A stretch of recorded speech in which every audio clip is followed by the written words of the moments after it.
Hello friends, welcome to this video. Today we are going to start a new chapter which is respiration in organisms. यहाँ पे एक story शुरुआत में दी है कि बूझो जो है अपने ग्रैंड पेरेंट्स से मिलने के लिए काफ़ी उत्सुक होता है और वो क्योंकि उनके ग्रैंड पेरेंट्स जो थे वो एक साल के बाद उसके टाउन आ रहे थे। अब वो काफ़ी ज़्यादा इतना उत्सुक था उनसे मिलने के लिए कि बिल्कुल वो दौड़ते हुए स्टेशन की तरफ पहुंचता है एकदम भाग के।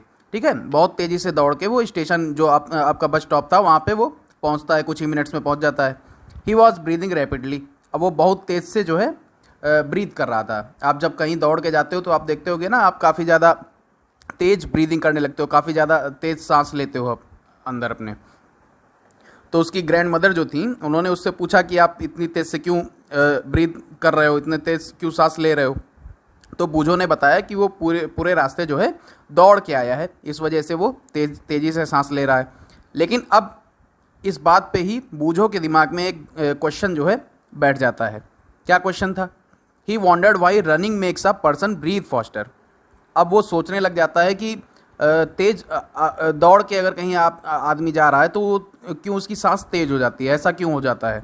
द आंसर टू बूझोस question lies in understanding why we breathe. अब इस क्वेश्चन का आंसर यहाँ पे इस बात से दिया जा सकता है, अगर हम ये समझ लें कि हम सांस क्यों लेते हैं तो हम लोगों को इसका आंसर मिल जाएगा। ब्रीदिंग जो होता है वो रेस्पिरेशन का एक पार्ट होता है। तो अब हम लोग पहले रेस्पिरेशन समझ लेते हैं कि रेस्पिरेशन होता क्या है। वाई डू वी रेस्पायर, हम सांस क्यों लेते हैं, पहले तो यही समझना ज़रूरी है। अब आपने चैप्टर 2 जब पढ़ाया था मैंने, तो उसमें देखा था कैसे जितने भी जो ऑर्गेनिज्म हैं, जो लिविंग ऑर्गेनिज्म हैं, सभी जो है आपके बने किस चीज़ से हैं, माइक्रोस्कोपिक यूनिट से बने हुए हैं, जो जिसको हम लोग सेल कहते हैं। ठीक है, सेल से टिश्यू बनी, टिश्यू से कोई ऑर्गन बना, फिर ऑर्गन से ऑर्गन का सिस्टम पूरा बना, है ना। तो ऐसे ही सेल जो होती है ये आपका smallest structural and functional unit of an organism होती है। ठीक है, तो जो ऑर्गेनिज्म बन रहा है वो किसी बहुत सारी सेल्स को मिला के ही वो बन रहा होगा। ठीक है, बहुत सारी सेल्स मिला के आपकी टिश्यू बनी, फिर टिश्यू से कोई ऑर्गन बना, फिर ऑर्गन से ऑर्गेनिज्म पूरा बन गया। ठीक है, तो इस तरह से आपका सेल जो होती है वो सबसे बेसिक यूनिट होती है आपके पूरे बॉडी की, आपके पूरे ऑर्गेनिज्म की सबसे बेसिक यूनिट होती है। ठीक है, structural and functional unit of an organism, smallest. ठीक, तो each cell of an organism perform certain function such as nutrition. अब ये जितनी भी सेल्स हैं आपकी, कुछ ना कुछ इसमें फंक्शन होता रहता है रेगुलरली, जैसे न्यूट्रिशन या ट्रांसपोर्ट या एक्सक्रीशन और रिप्रोडक्शन। ये सब फंक्शंस जो है आपके सेल्स ही परफॉर्म करते रहते हैं। अब इनको परफॉर्म करने के लिए जो सेल्स हैं आपकी उनको एनर्जी भी चाहिए होती है। ठीक है, अब किसी काम को करने के लिए आप जानते हैं कोई आपको काम करना है तो आपके अंदर एनर्जी होनी चाहिए, तभी तो आप कर पाओगे। तो ऐसे ही सेल्स जो हैं आपकी, उनको एनर्जी चाहिए होती है किसी भी काम को करने के लिए। तो ये जो न्यूट्रिशन, ट्रांसपोर्ट, एक्सक्रीशन, रिप्रोडक्शन, जितने भी वर्क यहाँ पे ये परफॉर्म कर रही थी, जितने भी फंक्शंस कर रही थी, उसके लिए इसको एनर्जी चाहिए होती है।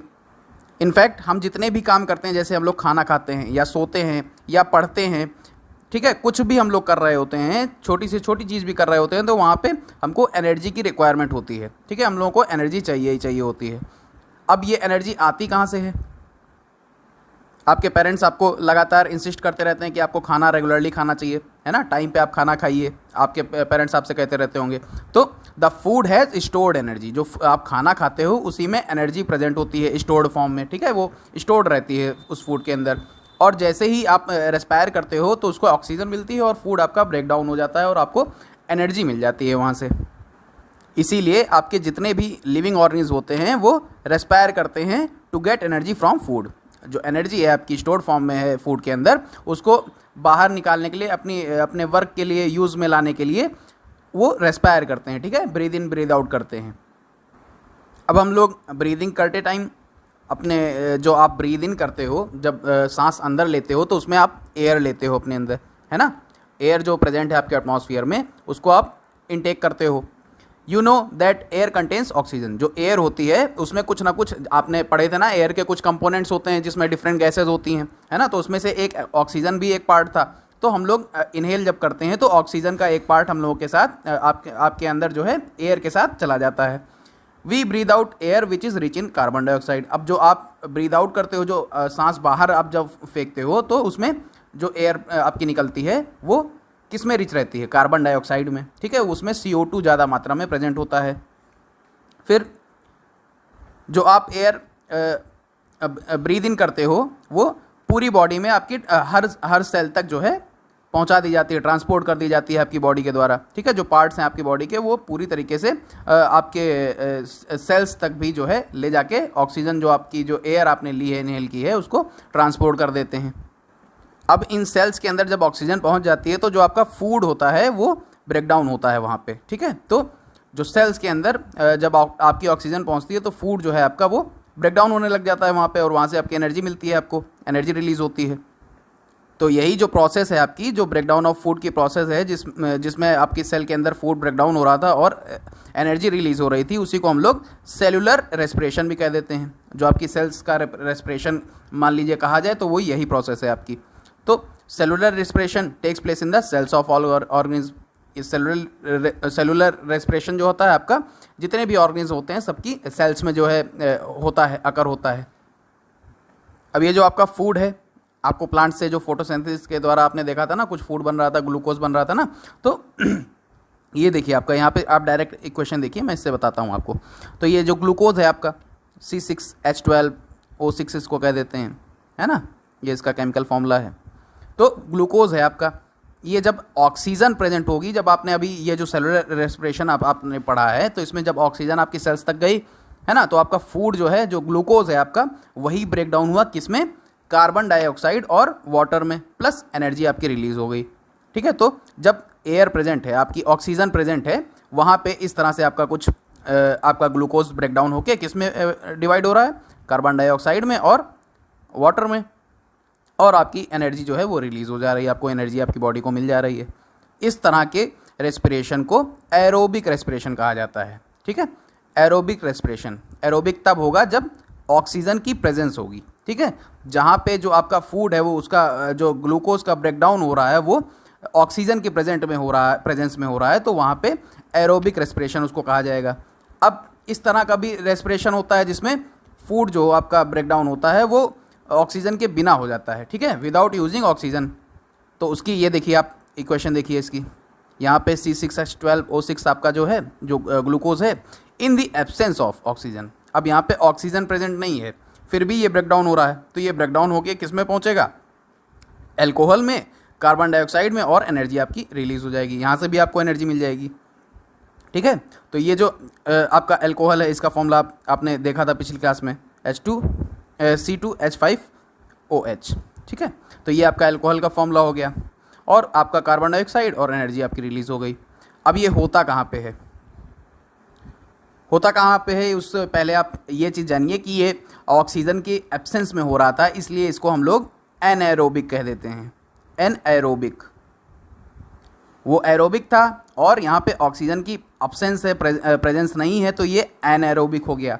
ठीक है, तो जहाँ पे फूड का ब्रेकडाउन हो बिना ऑक्सीजन के प्रेजेंस के, तो वो जो रेस्पिरेशन होगा वो एनएरोबिक रेस्पिरेशन कहा जाएगा। ठीक, अब ये होता कहाँ पे, आपने यीस्ट का नाम सुना होगा।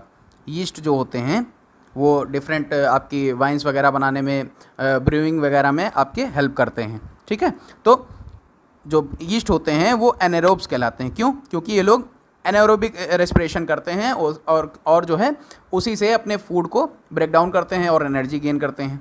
ठीक है, तो इसीलिए इनको एनारोब्स कहा जाता है, क्योंकि ये लोग एनारोबिक रेस्पिरेशन को यूज़ करके अपने फूड को ब्रेक डाउन कर रहे होते हैं। ठीक, तो जब एब्सेंस होगी ऑक्सीजन की तो आपका ग्लूकोज किस में टूटेगा, एल्कोहल में और कार्बन डाइऑक्साइड में, और एनर्जी आपको मिल जाएगी। तो ऐसा आपके कुछ ईस्ट में हो रहा था। Yeast are single celled organism, yeast जो होते हैं वो सिंगल सेल्ड होते हैं, एंड दे रेस्पायर एनारोबिकली। ठीक है, वो बिना ऑक्सीजन के रेस्पायर कर लेते हैं, और इसी प्रोसेस के थ्रू वो एल्कोहल को प्रोसेस करते हैं, बाहर निकालते हैं, बनाते हैं। ठीक है, इसमें आपका जो प्रोडक्ट बनता है वो एल्कोहल, कार्बन डाइऑक्साइड बन जा रहा था। ठीक है, तो एल्कोहल आपका बन गया, और इसीलिए इनको यूज़ किया जाता है वाइन और बियर बनाने के लिए। अब आपने ये तो ईस्ट का पढ़ लिया कि ईस्ट जब ऑक्सीजन की विदाउट उसकी प्रेजेंस में वो जो है रेस्पायर करता है और इस तरह से अल्कोहल बनाता है। लेकिन अब हम लोग भी क्या, हम लोग की जो बॉडी मसल्स हैं वो भी क्या बिना ऑक्सीजन के रेस्पायर कर सकती हैं?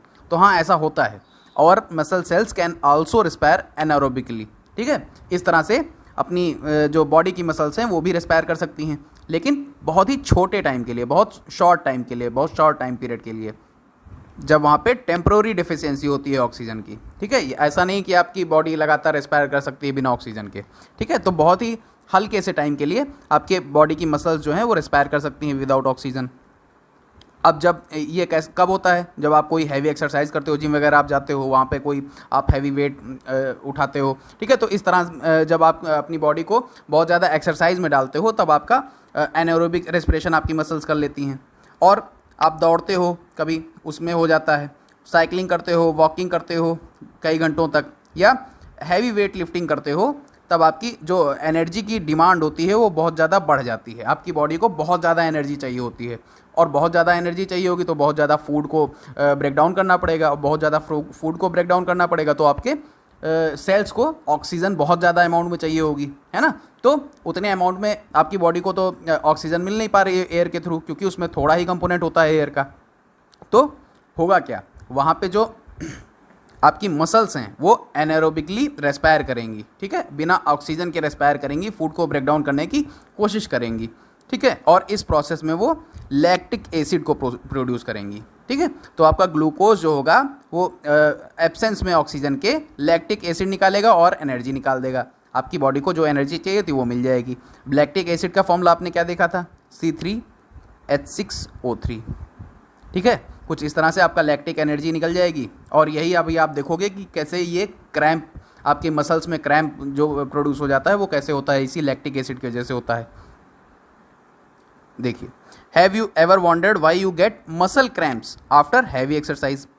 आप जब हैवी एक्सरसाइज कर लेते हो तो कई बार आपको क्रैम्प्स हो जाते हैं, मसल क्रैम्प्स। मसल क्रैम्प्स होते क्या आपको पहले मैं ये दिखा देता हूँ। जैसे आप अपनी मसल को फ्लेक्स करते हो, ऐसे कुछ है ना, बेंड करते हो आपको अपने आर्म को, तो इस तरह से कुछ आपका आर्म जो है दिखाई पड़ता है, यहाँ पे आपके मसल्स निकलती हैं, ठीक है। अब नॉर्मल कंडीशंस में आपको, जब आप अपने हाथ को सीधा करोगे तो कुछ इस तरह से आपका हाथ हो जाना चाहिए, है ना, नॉर्मली हो जाना चाहिए। यहाँ पे ये जो बल्जिंग आउट थी मसल की, इसको जो है सीधा हो जाना था, स्ट्रेट हो जाना चाहिए था। लेकिन जब आप सीधा करोगे तो ये जब क्रैम्प्स हो जाएंगे आपको, तो ये आपकी मसल जो है रिलैक्स कंडीशन में नहीं आएगी और ये ऐसे ही रह जाएगी, ठीक है। कुछ ऐसा ही आपका ये हाथ रह जाएगा और ये यहाँ पे बल्जिंग आउट जो मसल की थी वो वैसे ही रह जाएगी। इसी को हम लोग क्रैम्प्स कह देते हैं, ठीक है। कॉन्ट्रैक्शन ऑफ मसल्स जो हो जाती है उसी को हम लोग क्रैम्प्स कह देते हैं।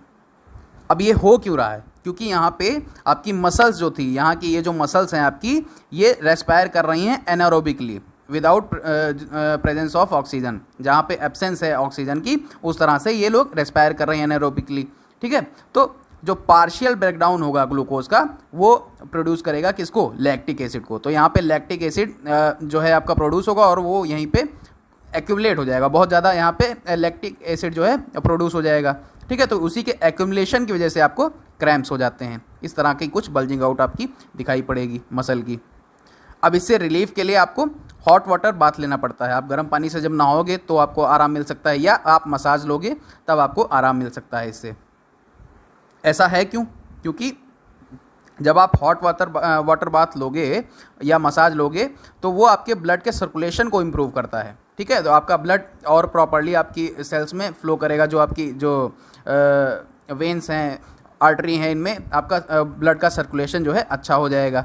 इसकी वजह से आपके क्रैम्प्स जो है मिट जाएंगे। आपकी जो सेल्स हैं उन तक जो है ऑक्सीजन की सप्लाई अच्छी हो जाएगी मसल्स, जब ये सर्कुलेशन ब्लड का अच्छा होगा तो।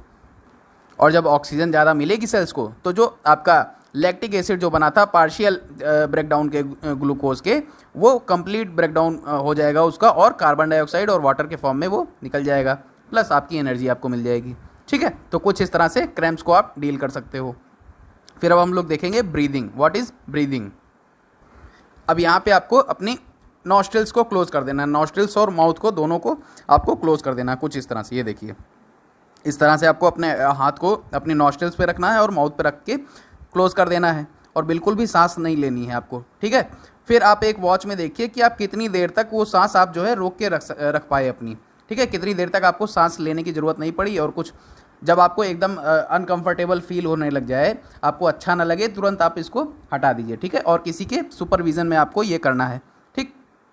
तो आपने वॉच में जो टाइम देखा, कितनी देर तक आप अपनी सांस को होल्ड कर पाए, कितनी देर तक आप उसको रोक के रख पाए, आपको वो नोट डाउन करना है वहाँ पे कुछ समय के लिए। आपने जैसे कुछ 30 सेकेंड या कुछ सेकंड के लिए आपने जैसे अगर होल्ड किया या 60 सेकंड्स होल्ड किया तो उसको आप लोग नोट डाउन करिए। तो इससे आपको क्या मालूम चला कि आप बहुत ज़्यादा देर तक के लिए विदाउट ब्रीदिंग आप रह नहीं सकते। आपको ब्रीदिंग, सांस लेना बहुत ज़्यादा ज़रूरी है। ठीक है, आपको अगर ज़िंदा रहना है तो आपको सांस लेना बहुत ज़रूरी है। आप थोड़े ही समय के लिए खाली अगर आपने अपने आप को, अपने सांस को रोका तो उससे आपको फील हो गया कि आप काफ़ी ज़्यादा अनकंफर्टेबल हो गए, आपको बहुत ज़्यादा उलझन होने लग गई, है ना। तो इसलिए आपके लिए सांस लेना बहुत ज़्यादा ज़रूरी है। अब ब्रीदिंग का मतलब क्या होता है? ब्रीदिंग का मतलब होता है taking in air rich in oxygen. जो आप सांस, जो एयर लोगे वो ऑक्सीजन में रिच होती है। ठीक है, तो उस तरह की एयर को आपको इनहेल करना है। ठीक है, उसको आपको अपने अंदर लेना है। और ब्रीदिंग का मतलब सेकंड पार्ट उसमें क्या होता है? Giving out air rich in carbon dioxide. अब जो आप सांस को बाहर फेंकते हो उसमें कार्बन डाइऑक्साइड ज़्यादा होती है। ठीक है, तो जो सांस आपने ली अंदर उसमें एयर ज़्यादा थी, उसमें ऑक्सीजन ज़्यादा थी, और जो आपने सांस, जो एयर बाहर छोड़ी आपने, उसमें कार्बन डाइऑक्साइड ज़्यादा थी। तो जो टेकिंग इन की प्रोसेस थी आपके बॉडी के अंदर, जो आप ऑक्सीजन को ले रहे थे उसको हम लोग इनहेलेशन कह देते हैं। ठीक है, उसी को हम लोग इनहेलिंग कह देते हैं।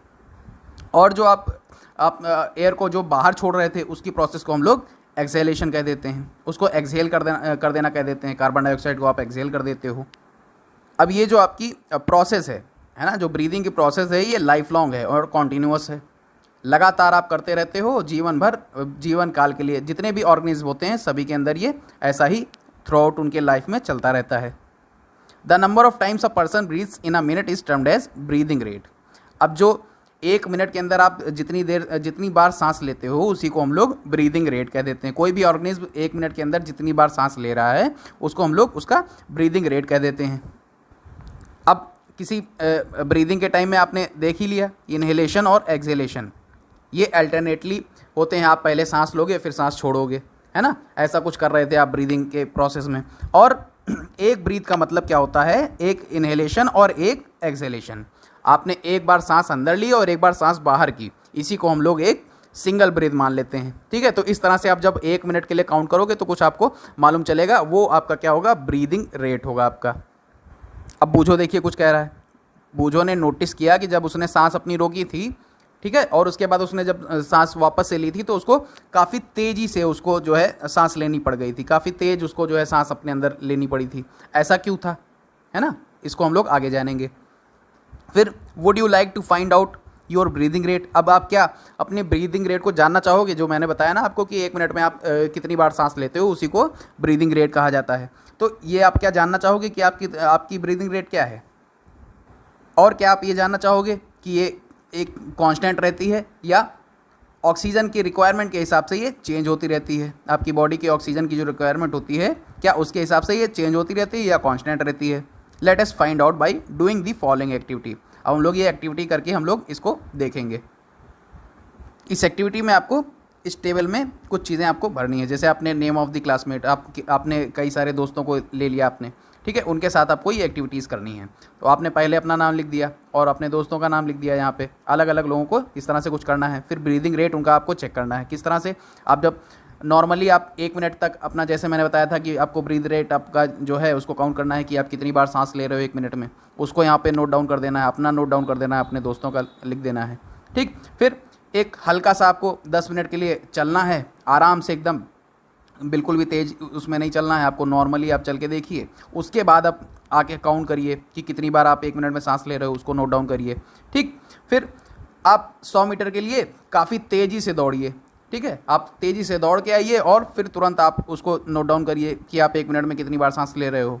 फिर थोड़ी देर जब रेस्ट आप ले लीजिए, फिर से आप उसको नोट डाउन करिए कि आप कितनी बार सांस ले रहे हो 1 मिनट में। ठीक, तो इससे आपको मालूम चल जाएगा कि आपकी बॉडी को अलग अलग तरह की नीड होती है ऑक्सीजन की। ठीक है, उतनी ही तेज़ी से आप सांस लेने लग जाते हो।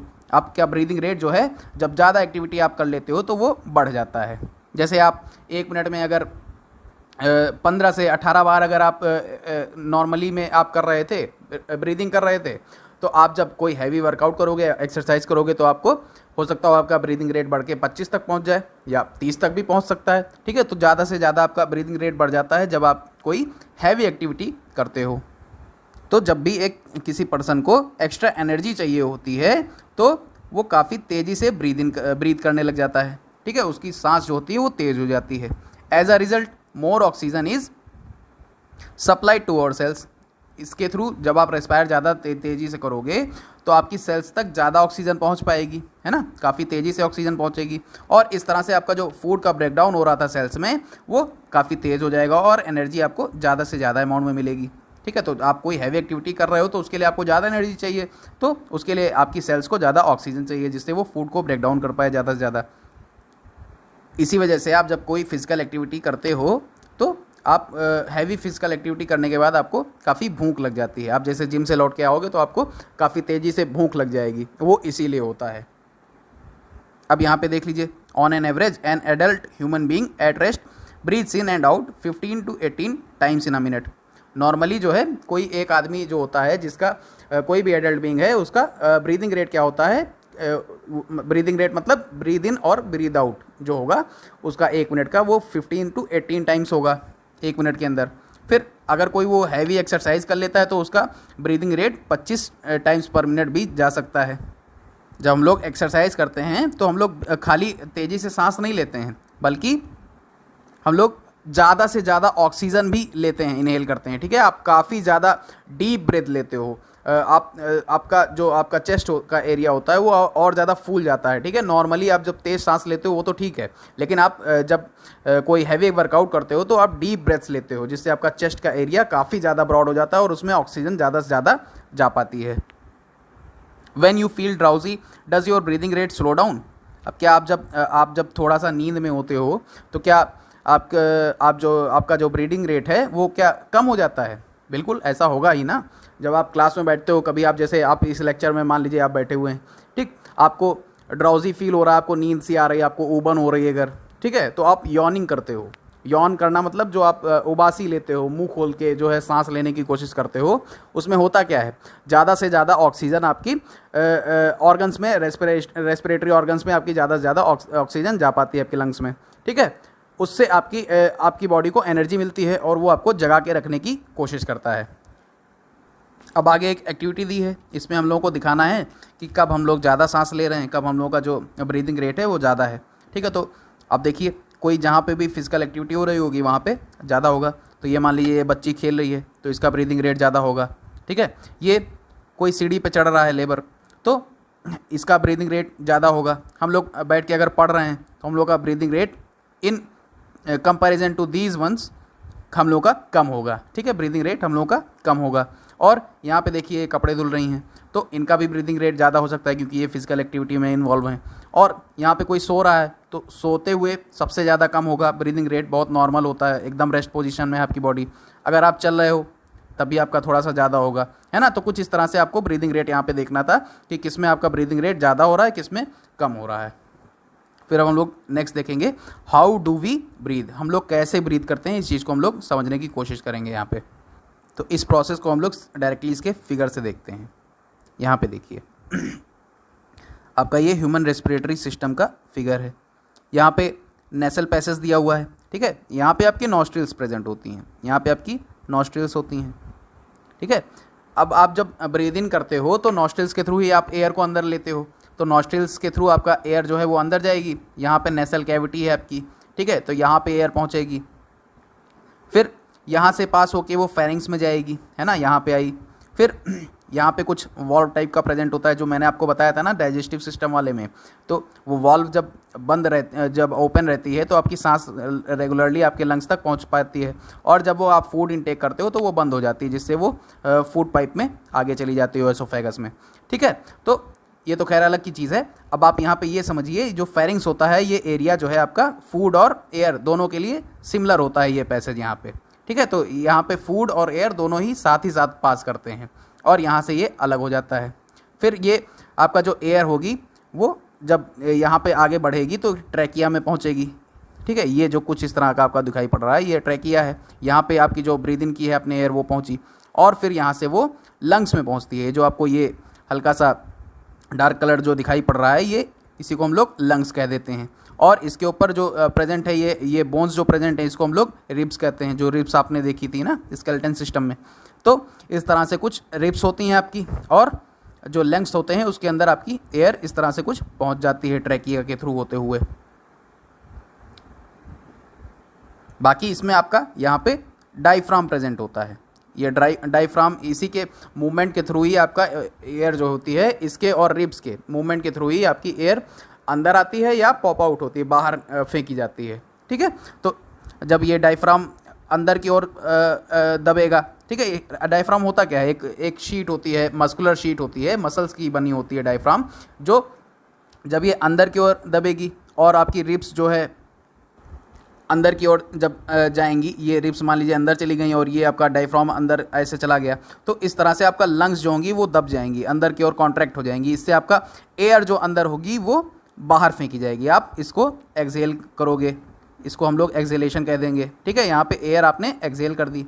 और जब आपका डायफ्राम जो है ये बाहर एब्डोमेन की तरफ जो है बढ़ेगा, एब्डोमेन मतलब जो आपका पेट का एरिया है, यहाँ पे जो होगा आपका एरिया, उसकी तरफ ये जब बाहर की ओर फेंकेगा और रिब्स आपकी जो होंगी ये बाहर की ओर मूव करेंगी, ऊपर और बाहर की ओर जब मूव करेंगी तो आपकी यहाँ पे जो कैविटी होगी ये बढ़ जाएगी, जो लंग्स में जो कैविटी है वो इंक्रीज़ कर जाएगी, बढ़ जाएगी, और इससे आपकी एयर जो है वो काफ़ी ज़्यादा इसमें आ पाएगी। इसको हम लोग एयर इनहेलेशन कह देते हैं। इनहेल कर लिया अपने एयर। तो ये कुछ प्रोसेस थी एयर इनहेल करने की और एक्सहेल करने की हम लोग की रेस्पिरेटरी सिस्टम में। इसको हम लोग एक जीआईएफ के थ्रू देख भी लेते हैं। ये देखिए, जब आप एयर इनहेल कर रहे हो तो यहाँ पे देखिए आप ये कैविटी आपकी, ये देखिए वापस से देखिएगा, ये जब एयर इनहेल हुई तो ये लंग्स आपके फूल गए, है ना, रिब्स आपकी बाहर चली गई और डायफ्राम आपका नीचे की ओर पेट की तरफ ढकेल दिया गया। और जैसे ही आप एक्सहेल कर रहे हो, अब जैसे ही आपने एक्सहेल किया बाहर, तो ये आपका डायफ्राम जो था ये अंदर की ओर ऊपर चेस्ट के एरिया की तरफ ढकेल दिया गया और रिब्स आपकी वापस से अंदर हो गई, है ना, कुछ ऐसा हुआ जिससे आपने रेस्पिरेशन की प्रोसेस को पूरा कर लिया। आपने ब्रीद इन भी कर लिया और ब्रीद आउट भी कर लिया। इसी को हम लोग ब्रीद इन और ब्रीद आउट जो इनहेलेशन और एक्सहेलेशन कह देते हैं। अब हम लोग आगे एक चीज़ देखते हैं, ये काफ़ी इंपॉर्टेंट चीज़ है।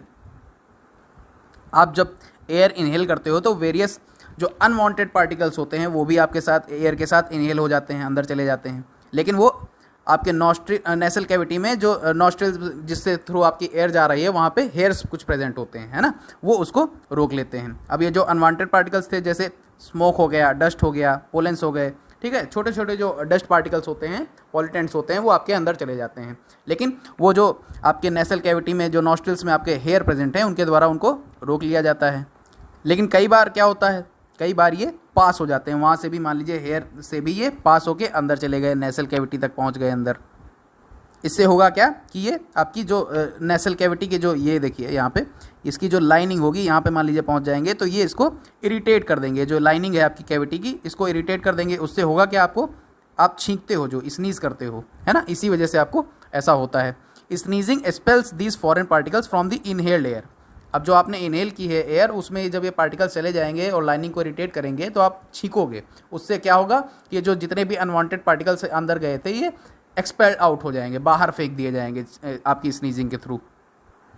तो आपकी जो क्लीन एयर होगी इससे आपकी बॉडी में अंदर एंटर कर जाएगी और ये फॉरेन पार्टिकल्स बाहर फेंक दिए जाएंगे।